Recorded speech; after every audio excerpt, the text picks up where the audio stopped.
We are discussing 4 सितंबर 2020 JEE mains paper, और JEE mains का केमिस्ट्री का पेपर वी आर डिस्कसिंग। 2020 के पेपर्स हैं और 4 सितंबर का इवनिंग शिफ्ट पेपर हम लोग डिस्कस कर रहे हैं।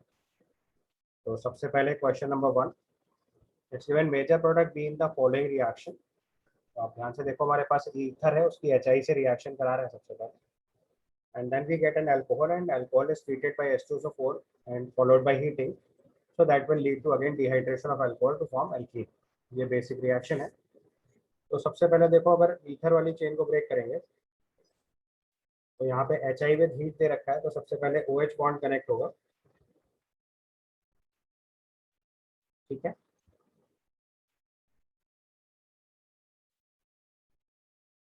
और OH बॉन्ड कनेक्ट होगा तो यहाँ से देखिए, अगर हम HI से रिएक्शन कराएंगे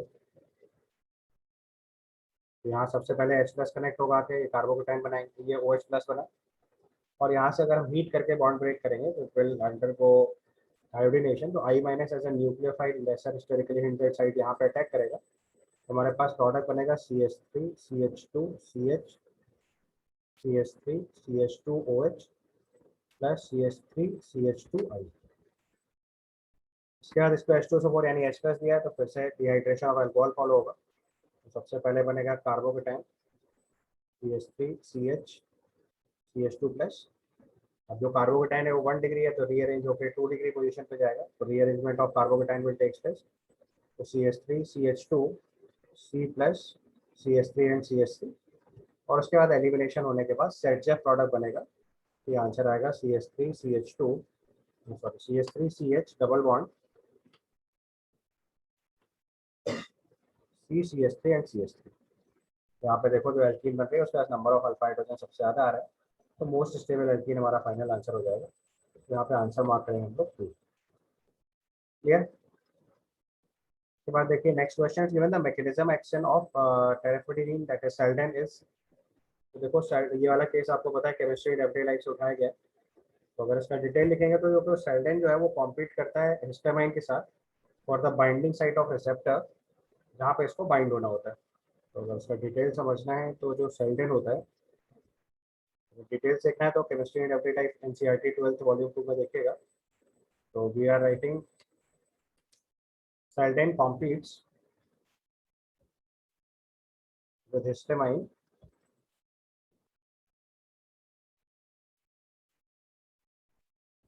और बाइंडिंग साइट, ठीक है, of receptor here where histamine exists, where histamine exerts its effect। तो जहाँ हिस्टामाइन का इफेक्ट आने वाला होता है उस साइड पे जाके सेल्डेन वाइंड कर कॉम्पीट करती है हिस्टामाइन के साथ, तो इस वजह से इसका एक्शन काम आता है।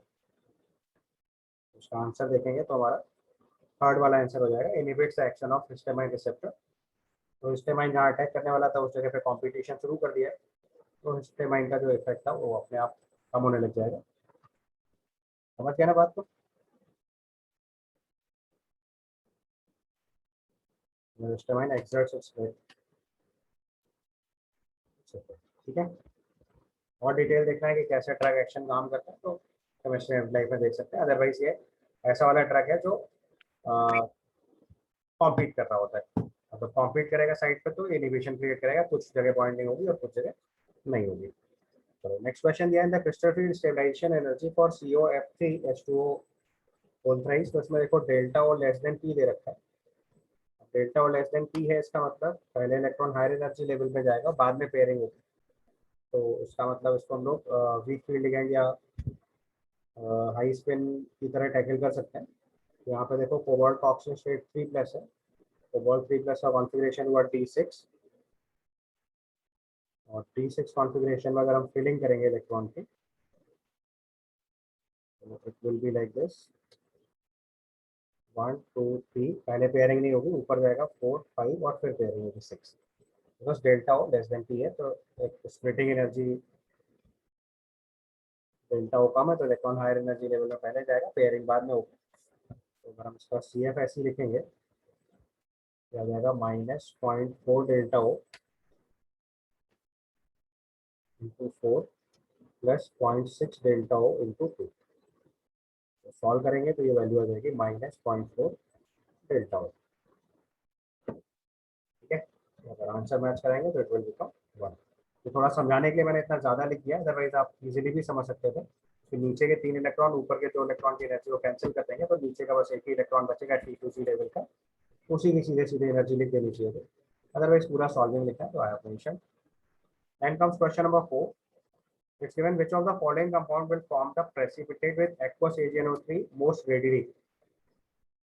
तो मोस्ट रेडियली वहां से बनेगा जहाँ कार्बोकेटाइन सबसे ज्यादा स्टेबल है, बिकॉज Br माइनस लीव होने के बाद जो कार्बोकेटाइन बनेगा वो जिस जगह सबसे ज्यादा स्टेबलाइज करेगा वहीं से हमारे पास Br माइनस सबसे आसानी से लीव करेगा, तो मैं सबसे कार्बोकेटाइन बना दे रहा हूँ। ये कार्बोकेटाइन बन रहा है, ये ऑक्सीजन की बैक बॉन्डिंग से स्टेबलाइज हो रहा है।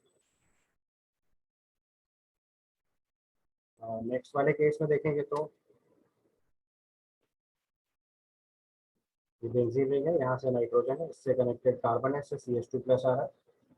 यहाँ नाइट्रोजन का lone pair of electron back bonding में जा रहा है, लेकिन नाइट्रोजन का लोन पेयर रेजोनेंस में भी है।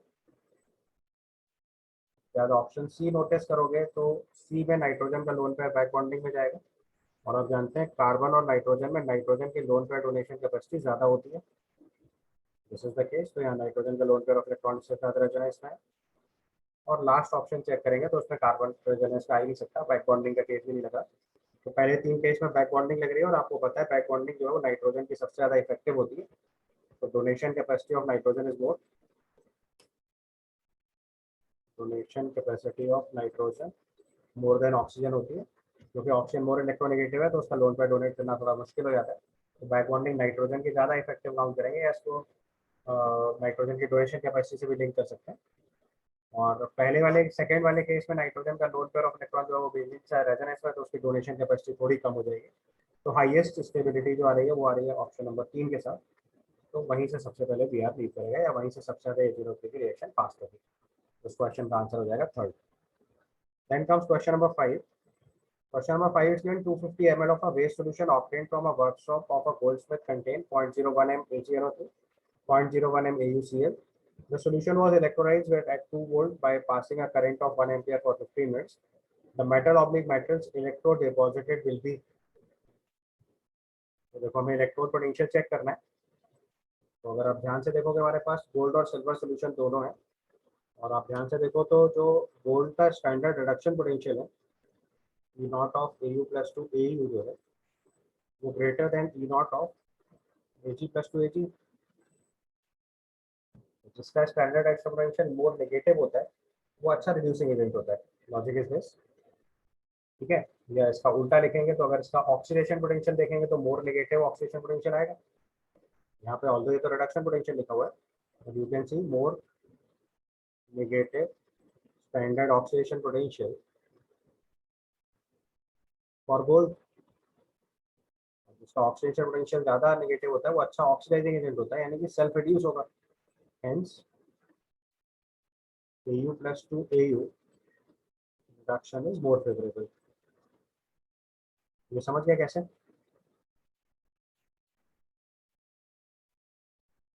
गोल्ड जो है वो बेटर ऑक्सीडाइजिंग एजेंट हो गया, और जो अच्छा ऑक्सीडाइजिंग एजेंट होगा उसका रिडक्शन आसानी से होगा, तो Au प्लस से Au का रिडक्शन ज़्यादा फेवर करेगा, तो उसमें केवल गोल्ड डिपॉजिट करेगा। और जब तक पूरा गोल्ड डिपॉजिट नहीं हो जाएगा तब तक सिल्वर डिपॉजिट नहीं हो सकता। तो अब जरा देखो हमने जो करंट पास करी है वो कितनी देर के लिए पास करी है वो आप निकाल लीजिए। तो अगर उससे गोल्ड डिपॉजिट से एक्स्ट्रा करंट पास हो होगी तो सिल्वर भी डिपॉजिट होगा। तो हमें 0.1 m गोल्ड Au प्लस को Au में डिपॉजिट कराने के लिए वॉल्यूम दे रखा है 250 ml दे रखा है। तो ये 0.1 इंटू 250/1000 मोल होगा, तो हमें 0.1/4 फैराडे चार्ज रिक्वायर्ड होगा। जो एक्चुअल चार्ज सप्लाई करा है वो आप निकाल लीजिए। क्यू की वैल्यू हो जाएगी 1 एम्पियर करेंट फॉर 15 मिनट्स, तो 15 इंटू 60 इतने सेकेंड हो गया। This is the charge supply divided by 96500 Faraday. अब आप देख लो कि हमने जो चार्ज सप्लाई करा है वो 0.1/4 फैराडे से कम है डेफिनेटली। आप चाहो तो एक बार वेरीफाई कर लो कैलकुलेशन, तो उसका मतलब केवल गोल्ड डिपॉजिट होगा। और आप ध्यान से देखोगे तो अप्रॉक्सीमेटली 1/40 हुआ, और इसको अगर अप्रॉक्सीमेटली लिखेंगे तो ये 9/965 आ जाएगा। अगर हम इसको 9 से डिवाइड कर दें तो 1/100 से भी छोटा नंबर बनने वाला है, तो 1/40 से तो कम ही होगा। तो इसका आंसर हम लोग गोल्ड ओनली यानी कि 1 मार्क कर देंगे। Then comes next question. This is question number 6. The major product C of the following reaction sequence will be. देखो पहले एक एल्डिहाइडिक ग्रुप है जिसको NaBH4 से रिडक्शन करा रहा है, तो आपको क्लियरली समझ आना चाहिए कि जो एल्डिहाइडिक ग्रुप है प्रोड्यूस होकर अल्कोहल बनेगा और फिर अल्कोहल पे SOCl2 अटैक करा रहा है तो OH के Cl लग जाएगा और Cl लगने के बाद फिर फिडेल्क्राफ्ट एसाइलेशन रिएक्शन है बेंजीन के ऊपर एनाइट्रस AlCl3 से रिएक्शन करानी है, नॉट फिडेल्क्राफ्ट एसाइलेशन, फिडेल्क्राफ्ट एल्काइलेशन, बिकॉज हमारा अल्काइल हैलाइड बनेगा। बड़ी क्विकली इस चीज़ को फॉलो करते हैं। सबसे पहले देखो हमने NaBH4 से अटैक कराया। स्टेप 1 इज, सबसे पहले NaBH4 से रिडक्शन होने के बाद हमारे पास कंपाउंड बनेगा CH2 double bond CH CH2OH। इसके बाद SOCl2 से रिएक्शन होने के बाद A बनेगा CH2 double bond CH CH2Cl। इसके बाद एनाइट्रस AlCl3 से रिएक्शन होने के बाद फिडेल्क्राफ्ट एल्काइलेशन, फिडेल्क्राफ्ट एल्काइलेशन के बाद ये बनेगा CH2 CH double bond CH2 allylic carbocation बनेगा जो बेंजीन रिंग पे अटैक करेगा तो फिडेल्क्राफ्ट एल्काइलेशन, और इसके ऊपर DBr का अटैक कराया तो इलेक्ट्रोफिलिक एडिशन। तो इलेक्ट्रोफिलिक एडिशन में देखो सबसे पहले D प्लस ऐड होगा और इसको बनेगा carbocation CH2 CH plus CH2D, ये बनेगा सबसे पहले। अब जो कार्बोकेटाइन है वो अभी रीअरेंज करके और स्टेबलाइज हो सकता है, तो फर्दर कार्बोकेटाइन बनेगा CH प्लस CH2 CH2D और फिर इस पर Br माइनस का अटैक होगा तो हमारा Br माइनस जो है वो जहाँ कार्बोकेटाइन है वहाँ कनेक्ट हो जाएगा आके, उससे हमारा फाइनल आंसर देखिए डी बन जाएगा। आंसर देखोगे तो उससे फाइनल आंसर 2 बन जाएगा। Br माइनस अटैक कराएंगे तो अपना आंसर मार्क कर लेंगे 2। समझ गए कॉन्सेप्ट? हमारी पहली रिएक्शन जो थी वो आपको समझ में आ गई। First reaction is reduction of carbonyl compound to alcohol and alcohol to alkyl halide, alkyl halide से next reaction Friedel Crafts alkylation, Friedel Crafts alkylation के बाद इलेक्ट्रोफिलिक एडिशन रिएक्शन और एल्कीन। ये पूरी रिएक्शन थी, हमने पूरी रिएक्शन फॉलो करते हुए आंसर 2 मार्क कर दिया। Then comes question number 7। In question number 7 it's given हमारे पास एनिलीन है और उसकी NaNO2 HCl से रिएक्शन कर रहे हैं तो डाइसोनियम सॉल्ट बनेगा। Cu2Cl2 फॉलोड बाय HCl से रिएक्शन कराएंगे तो ये क्लोरोबेंजीन एंड डाइसोनियम सॉल्ट के Cl लग जाएगा। तो अब डायरेक्टली ए समझ में आ रहा है आपको, ए में यहाँ पे Cl लग जाएगा, यहाँ CH3। इसके बाद देखिए क्लोरीन सल्लाइड से रिएक्शन करा रहा है, क्लोरीन सल्लाइड से रिएक्शन करा रहे हैं तो ये फ्री रेडिकल सब्स्टिट्यूशन हुआ तो वो हमारा टोलुइन वाले कार्बन पे होगा। अब यहाँ पे 1 2 3 कितने भी सब्स्टिट्यूशन करा सकते हैं डिपेंडिंग अपॉन द केस, तो अभी मैंने एक पोजीशन सब्स्टिट्यूट कराई है CH2Cl और फिर सोडियम ट्राई ईथर, मतलब वुड्स रिएक्शन फॉलो कर रहा है। तो वुड्स रिएक्शन अगर फॉलो करेंगे तो वो एल्काइल हैलाइड पे फॉलो होगी और वहाँ से कपलिंग हो जाएगी। Cl जो है वो अपना पैरा पोजीशन पर रहेगा। This will be the case. इसका आंसर मार्क करेंगे तो हमारे पास का आंसर हो जाएगा 2। समझ आ गया? ये हमारा कंपाउंड ए है, ये कंपाउंड बी है और ये कंपाउंड सी है। अगर हम आंसर मार्क करेंगे तो 7th का आंसर आ जाएगा 2। ठीक है। Then comes to the next question. This is question number 8. Question number 8, it is given if the equilibrium constant for A gives B plus C is K equilibrium 1 and that of B plus C gives P, that is K equilibrium 2. The equilibrium constant for A gives P is, तो आपको concept पता है कि अगर हम दो equations को add करते हैं तो इक्विलिब्रियम कांस्टेंट मल्टीप्लाई हो जाता है। तो पहली इक्वेशन को दूसरी इक्वेशन के साथ अगर ऐड करेंगे तो फाइनल इक्विलिब्रियम कांस्टेंट आ जाएगा, तो that will be multiplication of the two. तो K equilibrium 1 into K equilibrium 2 बनेगा और आंसर इसका 2 लिख देंगे। सॉरी, मल्टीप्लिकेशन करेंगे तो आंसर इसका 3 हो जाएगा। We add two equations, equilibrium constants are multiplied। आप देखो इक्वेशन नंबर 1 को इक्वेशन नंबर 2 के साथ ऐड कर देंगे तो A gives P का केस बनेगा। So equilibrium constant will be multiplication of the two. Answer will be 3rd. Then comes question number 9. The shortest wavelength of hydrogen atom in the Lyman series is lambda. Lambda 1. The longest wavelength of the Balmer series of He plus। तो देखो shortest wavelength का मतलब होता है maximum energy। Shortest wavelength का मतलब हुआ maximum energy, और अगर maximum energy of hydrogen atom अगर हम लाइमन सीरीज में चेक करेंगे तो ये Hc/λ1 जो एनर्जी आएगी ये वैल्यू आपकी ग्राउंड स्टेट से इनफाइनाइट तक जाने की एनर्जी होगी।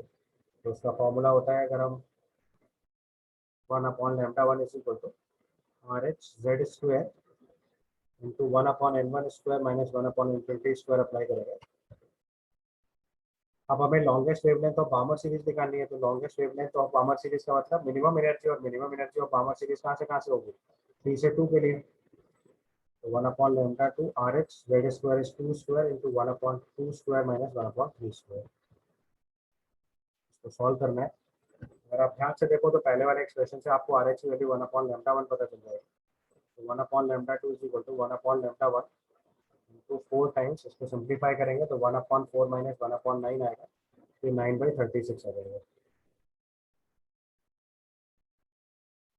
तो 9 माइनस 4 इज 5/36 आ जाएगा।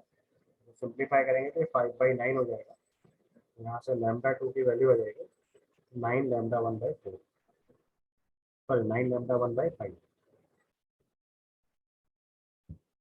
कम्स आउट टू बी 9λ1/5, यानी कि आंसर हो गया 4। ये समझ गया ना? लॉन्गेस्ट वेवलेंथ का मतलब हुआ मिनिमम एनर्जी, कंसेप्ट समझना है। तो यहाँ लॉन्गेस्ट वेवलेंथ लिखा है, इसका रिस्पॉन्स टू मिनिमम एनर्जी, और बार्मर सीरीज के लिए मिनिमम एनर्जी चाहिए तो 3 से 2 ट्रांजिशन हो जाएगा। ठीक है, फॉर्मूला आप सबको क्लियर है, 1/λ equal to R H Z square 1/n1 square minus 1/n2 square होता है। This the formula we apply. Then comes question number 10, among the following compound which one have the shortest CCl bond। CCl bond में जितना आएगा partial double bond character आएगा वो उतना short हो जाएगा। ध्यान से देखो, यहाँ ऑक्सीजन का लोन तरफ इलेक्ट्रॉन रेजोनेंस में है, ये हमारा लोन तरफ इलेक्ट्रॉन जो कि रेजोनेंस में है। तो यहाँ से देखिए हो गया Cl plus double bond CH2 minus.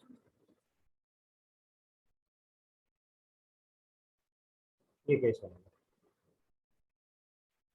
Clear. तो उसके अंदर पार्शियल डबल बॉन्ड करेक्टर आ जाएगा, बाकी सब इंडिपेंडेंट केस है sp3 के, रेजोनेंस पॉसिबल नहीं है।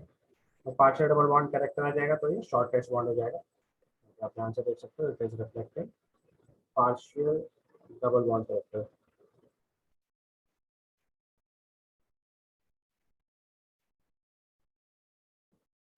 ठीक है, इसका आंसर मार्क करेंगे 2। Then comes question number 11. Question number 11 is given an alkaline earth metal M readily forms water soluble sulfate and water insoluble hydroxide। तो आपको देखो क्लियरली समझ में आ रहा है, सल्फेट सॉल्युबल है और हाइड्रोक्साइड इनसॉल्युबल है। ठीक है, तो ये या तो बेरिलियम होगा या मैग्नीशियम होगा, क्योंकि आपको पता है डाउन द ग्रुप सल्फेट्स की सॉल्युबिलिटी जो है वो मैग्नीशियम के केस में बढ़ेगी, या और प्रिसाइसली बताऊं तो अल्कालाइन अर्थ मेटल्स के केस में डाउन द ग्रुप जाने से सल्फेट्स की सॉल्युबिलिटी कम होते हुए जाती है और हाइड्रोक्साइड की सॉल्युबिलिटी बढ़ते हुए जाती है। तो इसका आंसर बेरिलियम एंड मैग्नीशियम में से एक ले सकते हैं। अगले केस में लिखा है it's oxide MO is very stable to heat and does not have rock salt structure. बस ये does not have rock salt structure से क्लियरली समझ आ रहा है कि हमारा बेरिलियम का केस हो गया। ये टिपिकली एनसीईआरटी से कॉपी लाइन है।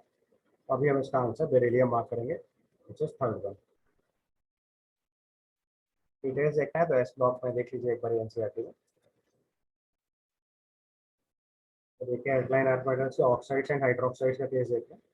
Given the alkaline earth metal burns in oxygen to form monoxides, MO which except BaO have rock salt structure। तो क्वेश्चन में क्लियर गिवन है कि does not have rock salt structure, तो clearly समझ में आ गया beryllium oxide है, क्योंकि बेरिलियम ऑक्साइड को छोड़ के बाकी सारे ऑक्साइड जो है वो रॉक सॉल्ट स्ट्रक्चर फॉलो करते हैं। ठीक है, और यहाँ से क्लियरली समझ में आ गया होगा बेरिलियम और मैग्नीशियम में कैसे डिफरेंशिएट करना है। तो बेरिलियम का जो हाइड्रोक्साइड है वो इंसॉल्युबल होगा, सल्फेट जो है वो सॉल्युबल हो जाएगा, और इसका रॉक सॉल्ट स्ट्रक्चर नहीं होता है, इसलिए answer beryllium. Then comes question number 12। Question number 12 is given the reaction in which the hybridization of the underlying atom is affected as। तो अपने को रिएक्शन लिखनी है। सबसे पहले H2SO4 की रिएक्शन NaCl से लिख रहे हैं, तो इस स्ट्रक्चर में बनेगा Na2SO4 और 2HCl। तो सल्फर का ऑक्सीडेशन नंबर चेंज नहीं हो रहा है।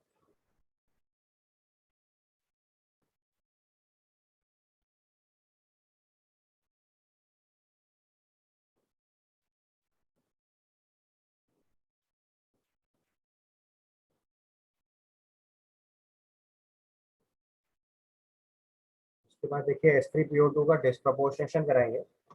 H3PO2 में देखो फॉस्फोरस का ऑक्सीजन स्टेट +1 है, तो ये डिस्प्रपोर्शनेट होकर ऑक्सीडेशन स्टेट अपनी चेंज करेगा। नेक्स्ट केस जो है वो HgF4 और SbF5 की रिएक्शन है, तो इसमें देखिए ये फ्लोरिनेशन का काम करेगा और अमोनिया के साथ H+ ऐड करने से NH4+ बनेगा। अब ऑक्सीडेशन स्टेट चेक कर लो।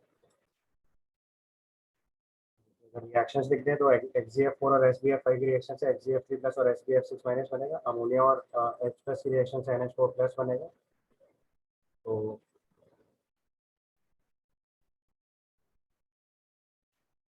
आपसे क्वेश्चन में पूछा गया है which hybridization of the underlined element is affected.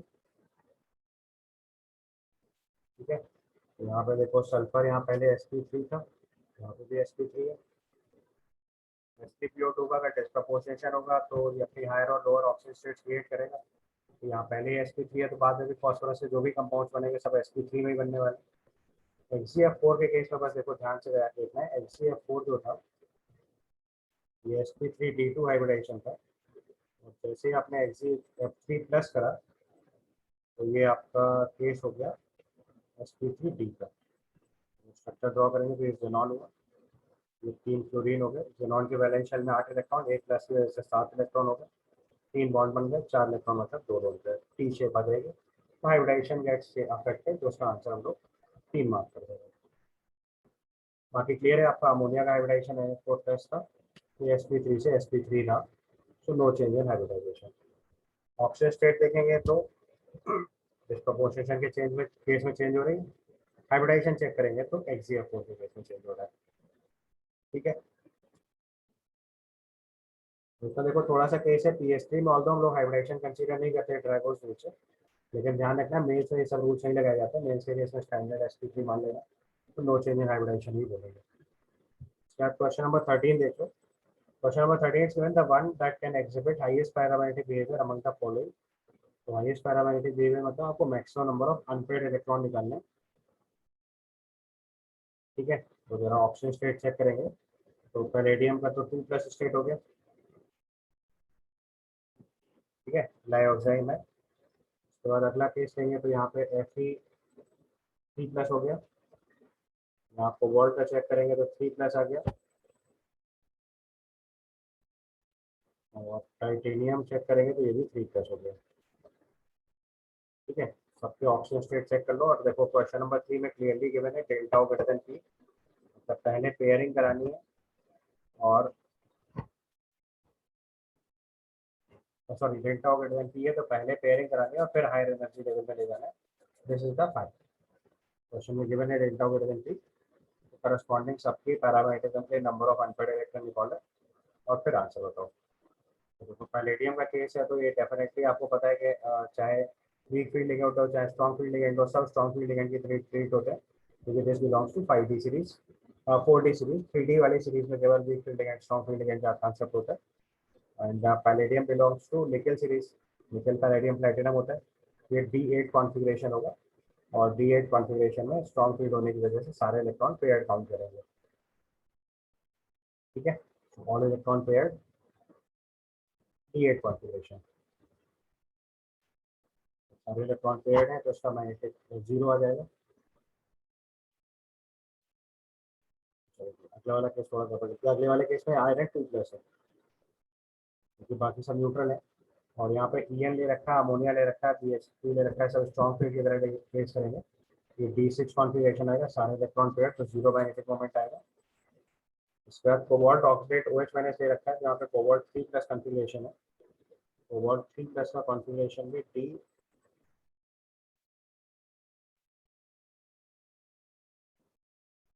D6 बनेगा, ऑक्सीजन स्टेट ही गड़बड़ा है। एक बार रुकिए, ऑक्सीजन स्टेट चेक करिए, ऑक्सीडेट आयन है तो 2- होगा, तो 4- 5 6-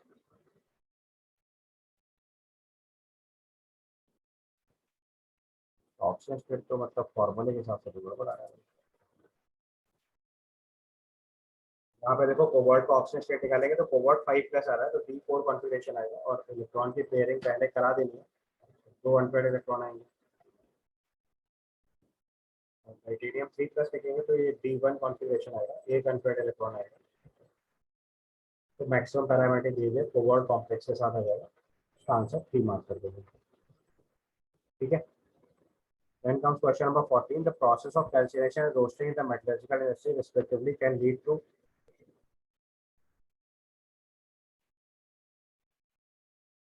ये देखो थोड़ा सा दो कंसेप्ट एक साथ लिंक कर दिया है आपको। कैल्सिनेशन और रोस्टिंग प्रोसेस में जो सब्सटेंसेस इवॉल्व हो रहे हैं उनके बेसिस पे डिसाइड करना है। तो कैल्सिनेशन में जो लोग करते हैं वो heating in absence of air होता है। यहाँ पे जो जनरली जो ऑर्गेनिक एंड वोलेटाइल इम्प्योरिटीज होती है वो सब रिमूव होती है। तो यहाँ से अगर गैसेस के टर्म में बात करेंगे तो CO2 जैसा केस रिमूव होगा। और जब हम लोग रोस्टिंग का प्रोसेस फॉलो करेंगे तो वहाँ जनरली सल्फाइड और को ऑक्साइड और में कन्वर्ट करते हैं, तो वहाँ से रिलीज होगा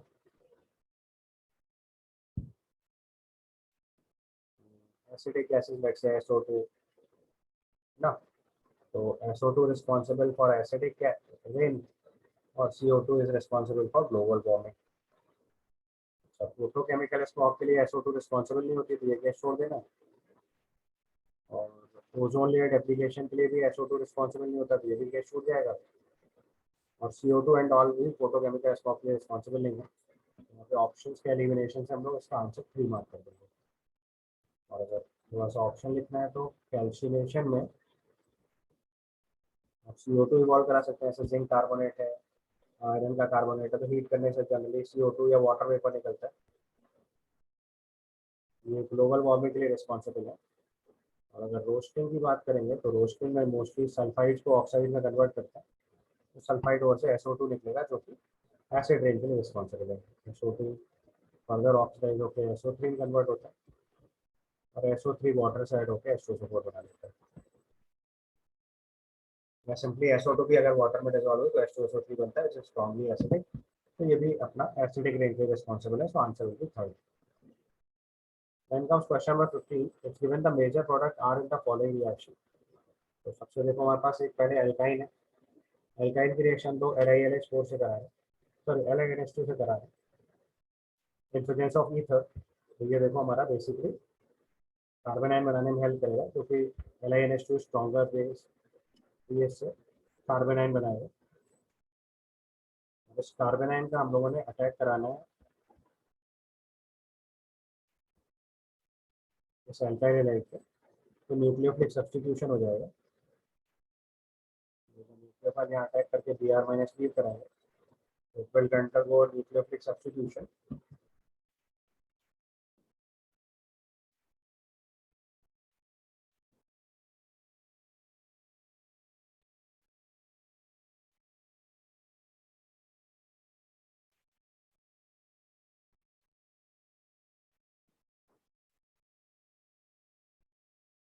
तो इसमें थोड़ा और ध्यान देना है, क्योंकि यहाँ पे ऑप्शन नहीं दिया है कि सब्स्टिट्यूशन एलिमिनेशन क्या लेना है। तो देखो हिंडर्ड साइड है और ये बहुत स्ट्रॉन्गर बेस है, तो rather than undergoing eliminate substitution, we'll undergo elimination. So it can abstract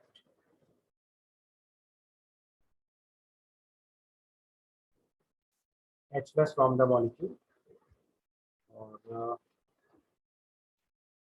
हम लोग बनाएंगे एल्कीन। ठीक है।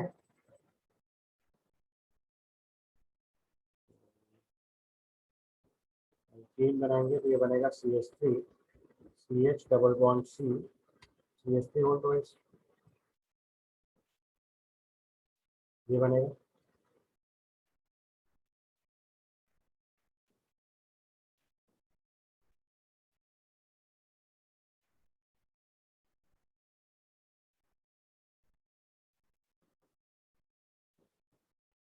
उसके बाद हमने HgSO4 H2SO4 से ऐड करा, ये एडिशन ऑफ वाटर हुआ अक्रॉस डबल बॉन्ड फॉलोइंग मॉर्फोनिक ऑफ यू, किया जाएगा CH3 CH2 COH CH3 and CH3।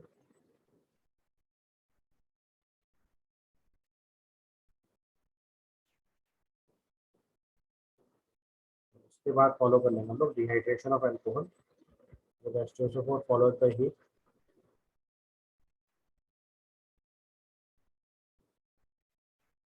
उससे पॉसिबल आंसर आएगा CH3 CH2 CH3 CH double bond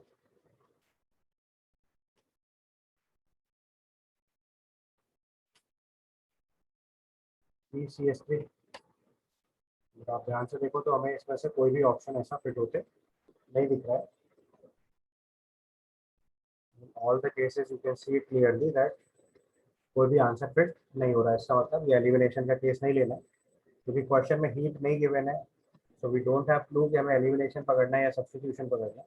हम दोनों रास्ते देखेंगे। तो पहले मैंने स्ट्रॉन्गर बेस अज्यूम करते हुए एलिमिनेशन का पूरा रास्ता ऑफ किया, बट वो ऑप्शन से वर्कआउट नहीं कर रहा है।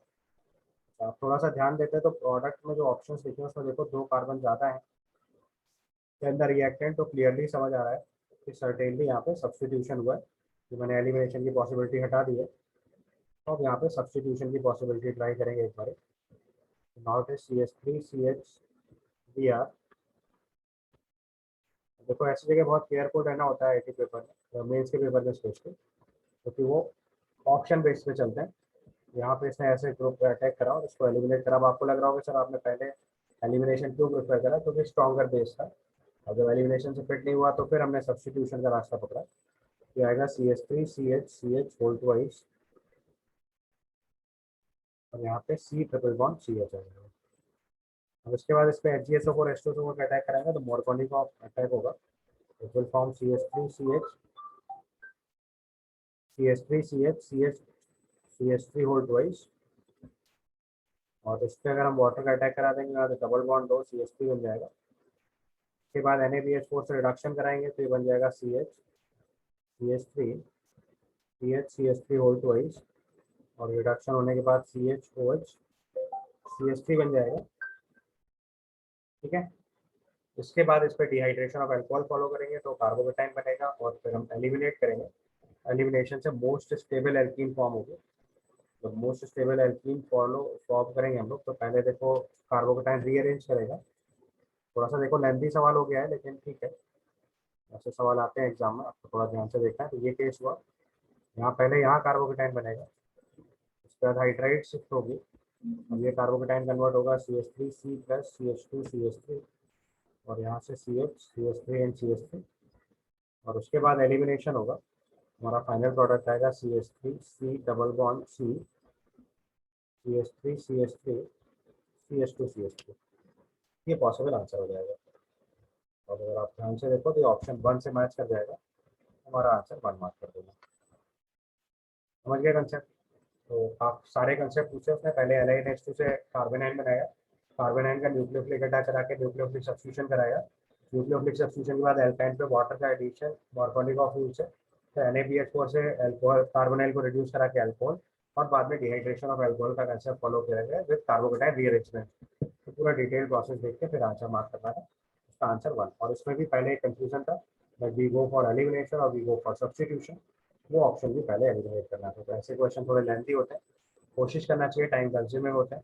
कोशिश करना चाहिए कि ऐसे सवाल लास्ट में करो जब आपका सफिशिएंट टाइम हो, और टाइम ना हो तो ऐसे क्वेश्चन छोड़ देना चाहिए। Then comes question number 16. 5 moles of an ideal gas at 1 bar and 298 Kelvin is expanded into vacuum to double the volume.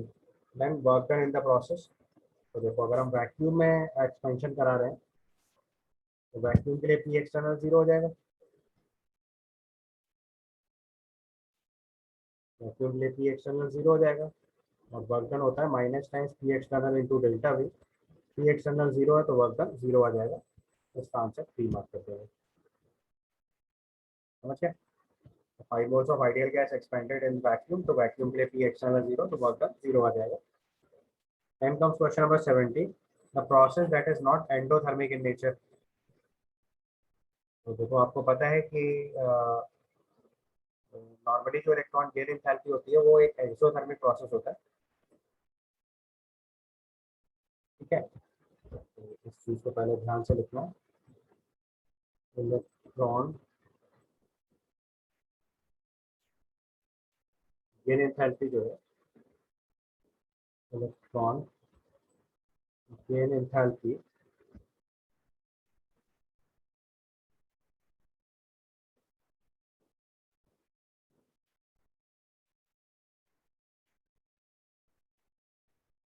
Electron gain enthalpy जो है वो is exothermic except for inert gases, alkaline earth metals,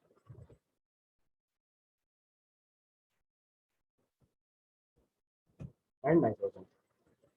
तो ये वाला process आपका delta H positive का case है, ये आयनाइजेशन एनर्जी है, ये भी डेल्टा एच पॉजिटिव होगा, और सेकेंड इलेक्ट्रॉन गेन एंथैल्पी भी पॉजिटिव होती है। तो इसका आंसर हमारा 1 हो जाएगा। फर्स्ट प्रोसेस इज एक्सोथर्मिक, तो इसका आंसर 1 मार्क कर लेंगे। समझ गए, पीरियोडिक टेबल का स्टैंडर्ड सवाल है। इलेक्ट्रॉन गेन एंथैल्पी हर प्रोसेस के लिए एक्सोथर्मिक होती है, फर्स्ट इलेक्ट्रॉन गेन एंथैल्पी, और सेकंड वाले में एनर्जी अब्जॉर्ब होने लगती है। तो ऑप्शन की सेकंड इलेक्ट्रॉन गेन एंथैल्पी है लास्ट वाला प्रोसेस। तो पहला इलेक्ट्रॉन जब ऐड करेंगे तो एनर्जी रिलीज होगी, दूसरा इलेक्ट्रॉन जब ऐड करेंगे तो एनर्जी अब्जॉर्ब होगी, और दोनों तो जो सेकंड इलेक्ट्रॉन गेन एंथैल्पी वो पॉजिटिव होगी, एंडोथर्मिक होगा। तो प्रोसेस 2, 3, 4 एंडोथर्मिक है, प्रोसेस 1 जो है वो एक्सोथर्मिक होगा। ठीक है। Then comes question number 18, which given the molecules in which the hybrid molecular orbital involves only one d orbital of the central atom.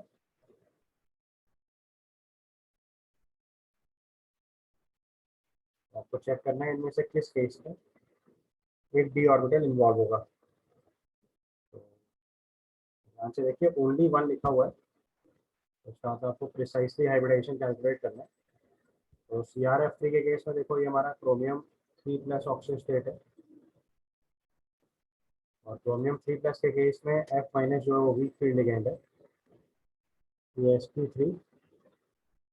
Chromium 3+ का कॉन्फ़िगरेशन लिखेंगे तो that is 3d3 4s1 3d5 configuration होता है, 3 electron निकालेंगे तो 3d3 configuration आ जाएगा, ये D2sp3 hybridisation होगा। NiCN4 2- अगर लिखेंगे तो उसमें Cn- इसमें निकल 2+ है, D8 कॉन्फ़िगरेशन है, Cn- आपका स्ट्रॉन्ग फील्ड लिगेंड है, ये DsP2 हाइब्रिडाइजेशन होगा, तो only one D orbital involve है, ये इसका आंसर हो गया। HgF4 का हाइब्रिडाइजेशन sp3d2 आएगा, और BrF5 भी sp3d2 आएगा, तो only one D orbital involve है, तो DsP2 हाइब्रिडाइजेशन लिखेंगे, आंसर 2 हो जाएगा। Then question number 19, it's given a sample of red ink. A colloidal suspension is prepared by mixing eosin dye, egg white, formaldehyde and water. The component which ensures stability of the ink sample. आपको देखो पता है कि colloidal solution की जो stability होती है वो लायोफिलिक कोलाइड से आती है। कंसेप्ट लिखना है, तो स्टेबिलिटी ऑफ कोलाइड्स जो आती है वो आती है प्रोटेक्टिव कोलाइड्स की वजह से। प्रोटेक्टिव कोलाइड्स जो नॉर्मली होते हैं दे आर लायोफिलिक। इस लिस्ट में से देखो हमें लायोफिलिक कोलाइड ढूंढना है, तो इसका आंसर हमारे लिए बन जाएगा एग वाइट, क्योंकि जो नेचुरली अकरिंग कोलॉइड्स होते हैं वो सब लायोफिलिक कोलॉइड्स होते हैं। तो रेड इंक जो है वो एक कोलाइडल सॉल्यूशन है लायोफोबिक कैटेगरी का। यूसिन डाई, फॉर्मेल्डिहाइड और वाटर, इनमें से कोई भी प्रोटेक्टिव कोलाइड नहीं है।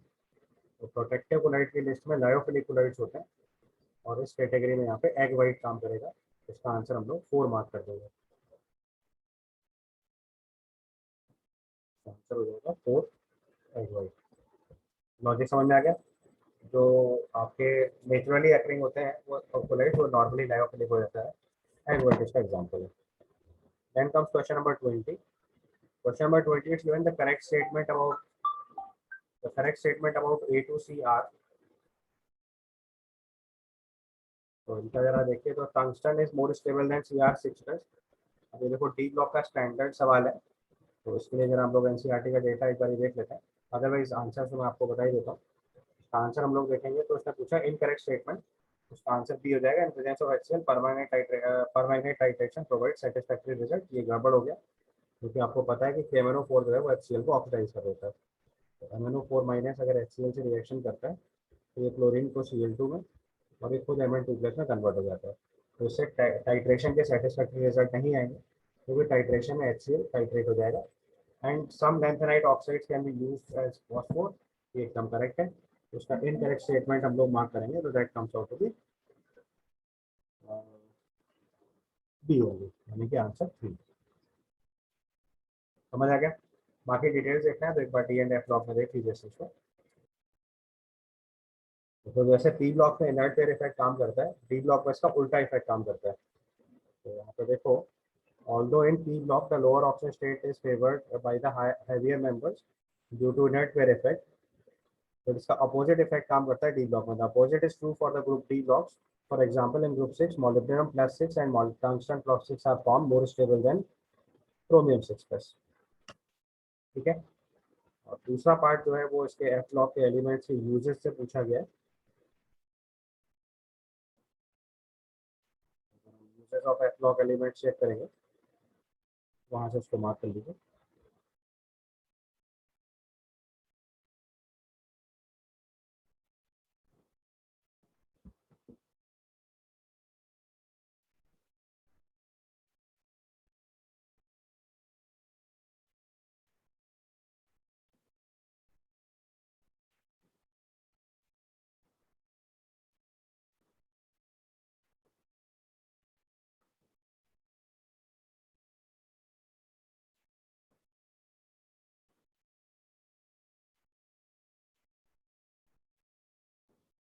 This is the place.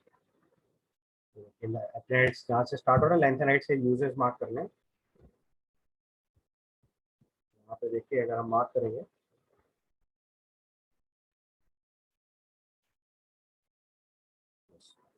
so it's given the best single use of lanthanide is for the production of alloys, steel plates and pipes. A well-known alloy is mixed metal that consists lanthanide metal around 95% and iron is 5%. एक use ही हो गया. और last में देखो यहाँ पे लिखा है some individual lanthanide oxides can be used as phosphorus in the television screen and similar processing services. यहाँ से इसको कॉपी करा दिया. ठीक है, ये आपका आंसर इसमें ए और सी करेक्ट हो गया. आंसर इसका हो जाएगा बी इनकरेक्ट. तो उसके हिसाब से ऑप्शन 3 मार्क कर देंगे. Then comes to the numerical type of questions. Which even consider the following reactions: 2Fe2 plus H2O2 gives Xa plus Yb in basic medium, and MnO4 2 minus gives 6H plus 5H2O2 gives X dash C, Y dash 3 and Z dash E in acidic medium. The sum of coefficients of X, Y, X dash, Y dash, Z dash in the product respectively are. तो पहले देखो आपको इसके products लिखने पड़ेंगे. तो पहली equation में Fe2 प्लस को अगर हम H2O2 से रिएक्शन करा रहे हैं, ये ऑक्सीडाइज होके जाएगा Fe3 प्लस में, और साथ में H2O2 जो है वो ये आपका ऑक्सीडेट हो गया, तो H2O2 का बेसिकली रिडक्शन होगा, तो फॉर्म ऑक्सीजन. क्योंकि बेसिक मीडियम में इसको बैलेंस करना है तो ज़रा ध्यान से देखिए. बैलेंसिंग ऑफ रेडॉक्स रिएक्शन का कंसेप्ट लगेगा, तो ये 2Fe3 प्लस हो गया बेसिकली. और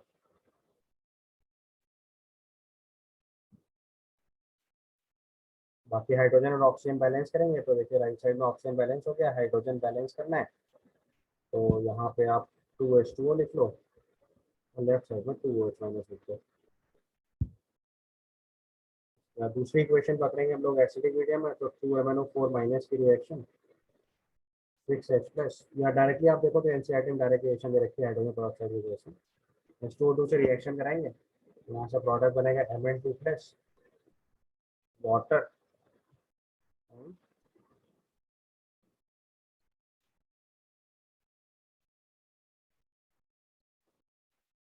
बस. यहाँ MnO2 जो है Mn2 प्लस में कन्वर्ट होगा, ये रिड्यूस हुआ, H2O2 का ऑक्सीडेशन हो जाएगा, ऑक्सीजन स्टेट चेंज होकर जाएगी. पिछले वाले रिएक्शन में ऑक्सीजन नहीं बनेगा, आयरन का हो रहा है ऑक्सीडेशन, तो H2O2 का कराएंगे रिडक्शन, तो इससे केवल वाटर बनाएंगे.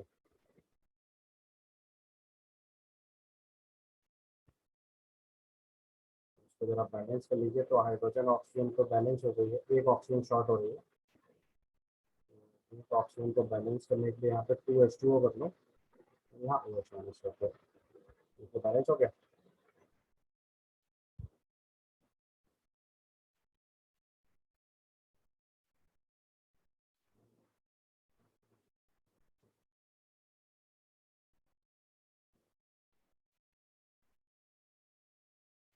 बैलेंसिंग सेट करिए जरा इसको. ये सीधी सीधी रेडॉक्स की बैलेंसिंग है, ये ऑक्सीडेशन प्रोसेस हो गया, ये रिडक्शन प्रोसेस हो गया. यहाँ पे MnO4 माइनस का ये रिडक्शन हो रहा है और ये H2O2 का ऑक्सीडेशन हो रहा है. ठीक है, तो कोएफिशिएंट्स मार्क करने हैं आपको, तो कोएफिशिएंट्स का समेशन लिखना है. तो कोएफिशिएंट्स आर 2 + 2 + 1 + 8 + 2. ये सम लिख लीजिए, आपका आंसर हो जाएगा.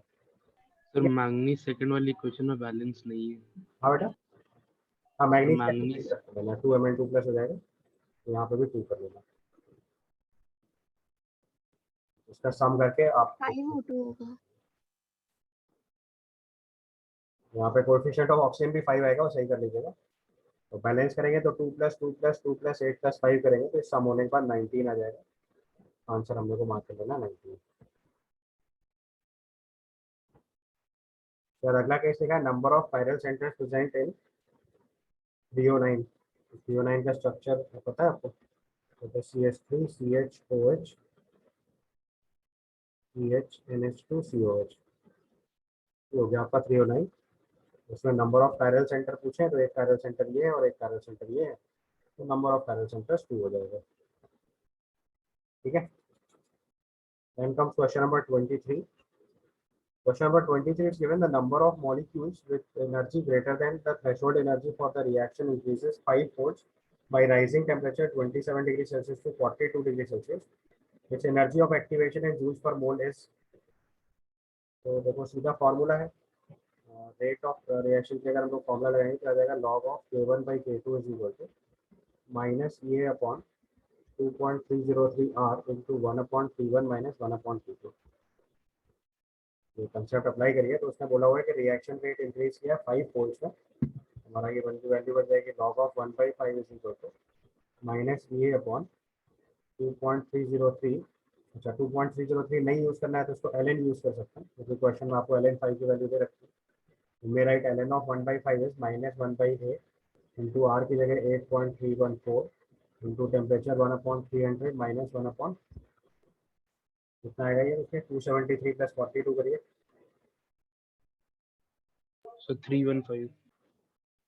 313 हो जाएगा, So 315. 315। इसको सॉल्व करिए और यहाँ से सॉल्व करके एक्टिवेशन एनर्जी निकालना है। तो माइनस साइन हटा दो तो ln ऑफ 5 हो जाएगा, तो 8.314 इंटू ln 5 इंटू 300 इंटू 315/15 आ जाएगा। में जूल्स आएगा, ये आपको सॉल्व करके आंसर बताना है। बताइए जरा कितना है। Sir 84.029 kilojoule. जूल्स पर मोल में पूछा ना तो वही आंसर लिखिए, एग्जैक्ट लिखना है क्योंकि नियरेस्ट इंटीजर वैल्यू चाहिए। या ऐसे तो नियरेस्ट इंटीजर भी अलाउड देता है, आपको एग्जैक्ट आंसर लिखना है। 84029.86. यही में इसमें इसके लिए आंसर रेंज गिवन थी 84290 से लेके 84300 के बीच में कुछ भी निकाला था लोगों ने, तो उसको जेई में से करेक्ट कर दिया था। यहाँ से सॉल्व करेंगे तो 84297 आ रहा है और इसका आंसर ऑल्दो जेई में से रेंज में दिया था, तो 84290 से 84300 के बीच में कुछ भी निकालो तो करेक्ट आ जाएगा, तो इतना अप्रॉक्सीमेशन अलाउड था, तो आप सॉल्व करके देख लीजिएगा। नेक्स्ट क्वेश्चन दिया 100 ml of the solution was made by adding 1.43 gram of Na2CO3.H2O. The normality of the solution is 0.1. The value of X is, normality का सीधे सीधे फॉर्मूला लगाना है आपको। तो 1.43 ग्राम डिजोल्व किया है तो मोलर मास ऑफ Na2CO3 अगर हम यूज करेंगे तो 106 + 18x हो गया, इतने मोल्स डिजोल्व हुए, और मोल्स इंटू n फैक्टर कर देंगे तो इतने ग्राम इक्विवेलेंट होगा, और ये ग्राम इक्विवेलेंट 100 ml सोल्यूशन में है तो 1000 ml में कितना होगा वो निकाल लेना। ये आपकी नॉर्मलिटी हो गई 0.1। यहाँ से सॉल्व करके आपको x निकालना है, तो बताएंगे एक बार, आ जाएगा 143 इंटू 10. 106 + 18x आ जाएगा। यहाँ से x की वैल्यू निकाल के बताइए कितना आएगा। तो 143 into 2 is equal to 106 + 18x आ जाएगा। यहाँ से सॉल्व करके x की वैल्यू एग्जैक्ट 10 आ जाएगी, तो अपना आंसर 10 मार्क कर देना। And the next question is given the osmotic pressure of the solution of NaCl is 0.1 atm and that of glucose solution is 0.2 atm. The osmotic pressure of the solution formed by mixing 1 liter of solution, 1 liter of sodium chloride solution and 2 liter of glucose solution is this, and X is, तो देखो पहले वाले solution में osmotic pressure of NaCl solution is 0.1 atm, तो हमारा formula होता है P = ICRT। पहले वाले सोल्यूशन के ऑस्मोटिक प्रेशर 0.1 दे रखा है, 0.1/RT की वैल्यू हो गई I × C के बराबर, और वांट ऑफ फैक्टर इसका 2 है तो आप कंसंट्रेशन भी लिख सकते हो सीधे सीधे, ये कंसंट्रेशन इसकी हो जाएगी /2RT C1, और यही चीज़ ग्लूकोज के लिए करेंगे तो ये 0.2/RT हो जाएगा, दिस इज C2। और उसमें लिखा है osmotic pressure of solution form by mixing 1 litre of this and 2 litre of this, तो नई कंसंट्रेशन जो C डैश हो जाएगी वो हो जाएगी 0.1/2RT into 1 plus 0.2/RT into 2/3। फिर से नया ऑस्मोटिक प्रेशर लिखेंगे तो pi is equal to CRT बन जाएगा basically.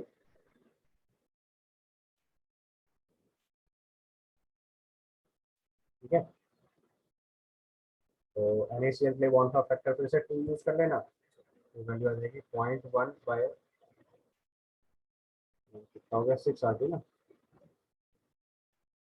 Into 2 plus 0.4/2RT into RT। RT cancel हो जाएगा, पी की वैल्यू निकाल लीजिए सॉल्व करके।